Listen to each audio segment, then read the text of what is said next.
అనారోగ్యం నుండి కోలుకున్న మహారాజు వీరేంద్ర భాగ్యలక్ష్మికి జరిగిన అన్యాయానికి మందరదేవికి ఆమె పిల్లలకు శిక్ష వేస్తాడు. వీరబాహుకు కళావతికి మధ్య శత్రుత్వానికి కారణం తనే అని తెలిసి ఆశ్చర్యపోయిన విక్రమ్ అదే విషయం వీరబాహుని అడగటంతో, మా మధ్య శత్రుత్వానికి కారణం మీరంటే మీరు కాదు యువరాజా, చరిత్రలో నుండి చెరిపివేయబడ్డ విక్రమార్క మహారాజు గారు అని అన్నాడు. విక్రమార్క మహారాజు ఆ పేరు వినగానే విక్రమ్ ఒళ్ళు జలధరించింది. ఒక్కసారిగా భూమి బద్దలైనట్లుగా, ప్రపంచం అంతా ఆగినట్టుగా అనిపించింది. క్షణకాలం అంతా స్తంభించిపోయింది. అంటే వీరబాహు మాట్లాడేది నా గురించేనా? నా గత జన్మ గురించే వీరబాహు మాట్లాడుతున్నాడా అనుకుంటూ, విక్రమార్క మహారాజా అతనెవరు, అతనెలా కారణం అని అనుమానంగా అడిగాడు. బహుశా ఈ కథ మీకు తెలిసుండకపోవచ్చు. 200 సంవత్సరాల క్రితం మన రాజ్యాలన్నింటికీ ఒక అధిపతి ఉండేవారు. ఆయన్ని అందరూ జగదేక వీరుడిగా కొలుస్తూ ఉండేవారు. ఒకానొక సందర్భంలో బయట లోకాలకి సంబంధించిన కొన్ని దుష్ట శక్తులు మన భూమి మీద దండయాత్రకి వస్తే, ఆ సైన్యానికి సేనాధిపతిగా విక్రమార్కుడు పోరాటం చేసి యుద్ధాన్ని గెలిపించారు. ఆ తర్వాత ఏమి జరిగిందో తెలీదు కాని ఆరావళి చేతిలో ఆయన మరణించారు. ఆ తర్వాత ఆయనకి సంబంధించి ఏ ఆనవాళ్లు లేకుండా ఆరావళి చెరిపేసింది. విక్రమ్ కి అత్యంత సన్నిహితులు, మిత్రులు కొంతమంది రాజ్యాన్ని వదిలి పారిపోయారు. మనం నిన్న నౌకలో వెళ్లిన మాయా రాజ్యంలో వాళ్లు ఉన్నారని అంటారు. ఆ విక్రమార్క రాజుగారి స్నేహితుల్లో ఒకరు మా ముత్తాత. ఎప్పటికైనా ఆ విక్రమార్క మహారాజు తిరిగి వస్తారని, ఆయన వచ్చే సమయానికి మేము అన్నింటిలో సిద్ధమై ఉండాలని మాకు శిక్షణ ఇస్తూ ఉన్నారు. వారి రాక కోసమే మేము ఎదురు చూస్తూ ఉన్నాము అని చెప్తుండగా తలుపు చప్పుడైన శబ్దం వినిపించింది. మీరిక్కడే ఉండండి యువరాజా, నేనిప్పుడే వస్తాను అని వెళ్లాడు వీరబాహు. అతను వెళ్లిన తర్వాత విక్రమ్ ఆలోచనల్లో పడ్డాడు. నా మిత్రుడు ఇంకా బతికే ఉన్నాడా? నేను తిరిగి వస్తానని ఎదురు చూస్తూ ఉన్నాడా? ఎందుకు అనుకుంటూ ఉండగా అతనికి శ్వేతనాగు ఇచ్చిన శాపం గుర్తుకొచ్చింది. నిన్ను నమ్మి పంపినందుకు నా బిడ్డల ప్రాణాలు తీసావు కదా, ఇదే గతి మీ కుటుంబానికి కూడా పడుతుంది. నమ్మిన వాళ్ల వల్లే నీ ప్రాణాలు పోతాయి అని ఆ శ్వేతనాగు శాపం పెట్టింది. ఆ రోజు మహారాజు గారికి వైద్యం పూర్తయిన తర్వాత 2 శ్వేతనాగులు సర్పరూపంలోనే ఉండిపోయాయి. బాలేశ్వర్ వాటిని క్షేమంగా తీసుకెళ్లి వాటి స్థావరంలో విడిచి వస్తాను అన్నాడు. కాని మధ్యలో ఏమైందో విక్రమ్ కి తెలియదు. ఒకరోజు విక్రమ్ తన తండ్రిని చూడటానికి వెళ్లే సమయానికి శ్వేతనాగు ఉగ్ర రూపంతో పడగ విప్పి మహారాజు గారిని కాటు వేయటానికి సిద్ధంగా ఉంది. మహారాజు గారు 2 చేతులు జోడించి వేడుకుంటూ, మీరే మా ప్రాణాలు కాపాడి మళ్లీ మీరే బలి తీసుకుంటారా అని అంటున్నారు. ఆ శ్వేతనాగు ఏమీ వినే పరిస్థితుల్లో లేదు. దాన్ని ఎలా ఆపాలో అర్థం కాని విక్రమ్ కంగారులో తన ఆయుధమైన యోధను శ్వేతనాగు మీదకి విసిరాడు. అది నేరుగా దాని మీదకి దూసుకెళ్లి శ్వేతనాగును గాయపరిచింది. ఆ సమయంలో శ్వేతనాగు ఇచ్చిన శాపమే అది. ఆ సంఘటన తర్వాత ఎన్నో నిద్రలేని రాత్రులు గడిపాడు విక్రమ్. అసలు శ్వేతనాగు మహారాజు మీద ఎందుకు దాడి చేసిందో తెలుసుకుందామని రహస్య మార్గంలోకి వెళ్లి అక్కడ పరిస్థితిని చూసి విక్రమ్ దిగ్భ్రాంతి చెందాడు. అక్కడ పుట్టలేదు, అంతా నేలమట్టమై అగ్ని చారలు కనపడుతూ ఉన్నాయి. ఎవరో కావాలని అలా చేశారని బాలేశ్వర్ మీద అనుమానంతో అతన్ని వెతుక్కుంటూ వెళ్లాడు విక్రమ్. గతం గురించిన ఆలోచనల్లో ఉన్న విక్రమ్ వీరబాహు పిలుపుతో ఆలోచనల్లోంచి బయటకు వచ్చాడు. క్షమించండి యువరాజా, కాస్త ఆలస్యమైంది అంటూ వచ్చిన వీరబాహు, ఇంతకీ మళ్లీ నన్ను వెతుక్కుంటూ రావడానికి కారణం ఏమిటి యువరాజా అని అడిగాడు. మనం ఆ నౌక ప్రయాణం చేసిన సమయంలో ఏం జరిగింది? అదంతా నాకెందుకు గుర్తులేదు? నేను మళ్లీ ఇంటికి ఎలా వచ్చాను అని తన మనసులోని అనుమానాలన్నీ అడిగాడు విక్రమ్. ఓ క్షణం ఆలోచించిన వీరబాహు, క్షమించండి యువరాజా, అక్కడ ఏం జరిగిందో నాకు తెలీదు. నేను కూడా లేచి చూసేసరికి మా ఇంట్లో మంచం మీద ఉన్నాను అని అన్నాడు. వీరబాహు అబద్ధం చెప్తున్నాడని విక్రమ్ కి అనిపించింది. ఇక అతన్ని అడిగి లాభం లేదనుకుని అక్కడి నుండి ఇంటికి వెళ్లిపోయాడు. ఇంటికి వచ్చిన విక్రమ్ దిగులుగా ఉండటం గమనించిన భాగ్యలక్ష్మి ఏమైంది అని అడిగింది. కాని ఏమీ లేదంటూ విక్రమ్ గదిలోకి వెళ్లిపోయాడు. జరిగిన సంఘటనల వల్ల విక్రమ్ మనసు స్థిమితంగా లేదు. కాసేపు పడుకోవాలి అనుకున్నాడు, కాని నిద్ర కూడా పట్టలేదు. అంతలో మిత్రమా మిత్రమా అన్న పిలుపు వినపడి గబుక్కున లేచి కూర్చున్నాడు విక్రమ్. అది వేదాంశ్ గొంతు. గురూజీ గురూజీ అంటూ అటు ఇటూ చూశాడు విక్రమ్. ఇలా డీలా పడి కూర్చుంటే ఎలా మిత్రమా? నువ్వు సాధించాల్సింది చాలా ఉంది. శిక్షణకు సమయం అయింది, లేచి వెళ్ళు అని మళ్లీ వేదాంశ్ మాటలు వినపడ్డాయి. అలాగే గురూజీ అని లేచి ఆయుధాలు తీసుకుని రహస్య మార్గం ద్వారా మాయాలోకంలోకి వెళ్లాడు విక్రమ్. అక్కడంతా ప్రశాంతంగా ఉంది. ఎవరి పనులు వాళ్లు చేసుకుంటూ ఉన్నారు. వచ్చావా విక్రమ్? మళ్లీ రావేమో అని భయపడ్డా అని అన్నాడు మణిదీప్. అతనికి సమాధానమివ్వకుండా మౌనంగా సరస్సు ఒడ్డుకి వెళ్లి కూర్చున్నాడు. ఈ సమయంలో విక్రమ్ను ఒంటరిగా వదిలేయటమే మంచిదని మణిది అక్కడి నుండి వెళ్లిపోయాడు. ఇప్పుడేం చెయ్యాలి, ఎక్కడ నుండి శిక్షణ మొదలు పెట్టాలి అని ఆలోచిస్తూ అర్థం కాక ధ్యానంలో కూర్చున్నాడు విక్రమ్.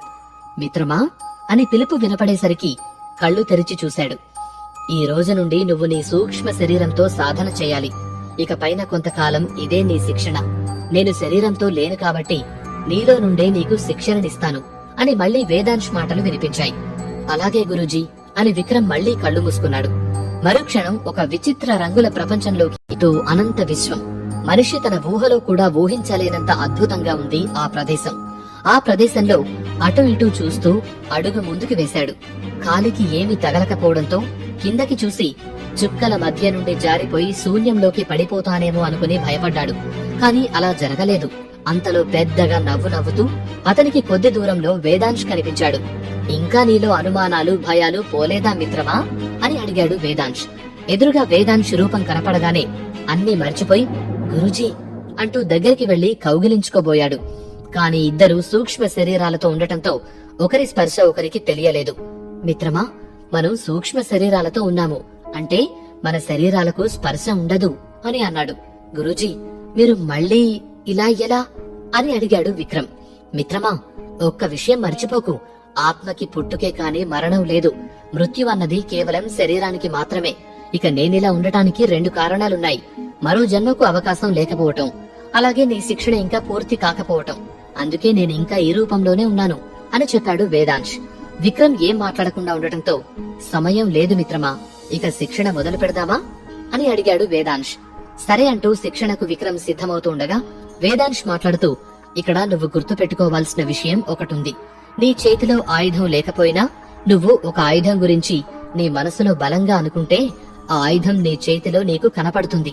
ఇక్కడ నువ్వు తీసుకునే శిక్షణ మీ లోకంలో నీ ఆయుధంతో చేయాలి అని అన్నాడు. సరే అని తల ఊపిన విక్రమ్ మరుక్షణం మనసులో ఒక కత్తిని తలుచుకున్నాడు. అంతే, క్షణంలోనే ఆ కత్తి విక్రమ్ చేతిలోకి వచ్చింది. ఆ క్షణం నుండి విక్రమ్ కు శిక్షణనివ్వటం మొదలు పెట్టాడు వేదాంశ్. మొదటి అంకం పూర్తి కాగానే సరే ఇప్పటికి చాలు, మళ్లీ కలుద్దాం మిత్రమా అని అన్నాడు వేదాంశ్. దాని తర్వాత మాయాలోకంలోంచి బయటకు వచ్చిన విక్రమ్ కాసేపు విశ్రాంతి తీసుకుని తన కొత్త ఆయుధం తీసుకుని వేదాంశ్ చెప్పిన విధంగా సాధన చేస్తూ ఉన్నాడు. ఇదే విధంగా 3 నెలల పాటు సూక్ష్మ రూపంలో వేదాంశ్ దగ్గర శిక్షణ తీసుకున్నాడు విక్రమ్. మరోవైపు ఈ 3 నెలల్లో అటు శరణ్యాదేవి ఇటు ప్రతాప్ కూడా శిక్షణలో రాటుదేలారు. ఇలా ఉండగా మరికొద్ది రోజుల్లో పోటీలు మొదలు కాబోతున్నాయని భాగ్యలక్ష్మిలో టెన్షన్ పెరిగింది. విక్రమ్ శిక్షణ తీసుకుంటున్నా అన్నాడు కాని ఈ పోటీలకు అదెంతవరకు ఉపయోగపడుతుందో అని ఆలోచించిన భాగ్యలక్ష్మి అదే విషయం విక్రమ్ ని అడుగుదామని భోజనం ముగించి విశ్రాంతి తీసుకుంటున్న విక్రమ్ దగ్గరికి వెళ్ళింది. ఆమె ఏదో మాట్లాడటానికి సంశయిస్తుందని గమనించిన విక్రమ్, ఏమైందమ్మా, ఏదైనా ముఖ్యమైన విషయమా అని అడిగాడు. ఒక విషయం అడగాలి అనుకుంటున్నాను అంటూ అతని ముందు కూర్చుని, నీ మీద ఉన్న నమ్మకంతో ఈ రోజు వరకు కూడా నువ్వు ఏ విధమైన శిక్షణ తీసుకుంటున్నావో నేను అడగలేదు కానీ అని ఇంకేం అడగకుండా ఆగిపోయింది భాగ్యలక్ష్మి. భాగ్యలక్ష్మి వేదన అర్థం చేసుకున్న విక్రమ్ ఆమె ముందుకు వెళ్లి ఆమె ఒడిలో తలపెట్టాడు. ఆమె ప్రేమగా అతని తల నిమురుతూ, నా కొడుకు పెద్ద వీరుడైపోవాలి, నాకేదో గొప్ప పేరు రావాలని నా తాపత్రయం కాదు నాన్న. నీకంటూ ఒక గుర్తింపుండాలి. అవమానపడిన చోటే నువ్వు విజేతగా నిలవాలనేదే నా ఆరాటం అంతా అని ప్రేమగా చెప్పింది.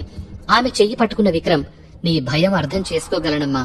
నేను వీరుడిగా నిలబడి నా ప్రతిభ నిరూపించుకోవడానికి కావలసిన అన్ని రకాల శిక్షణ తీసుకున్నాను.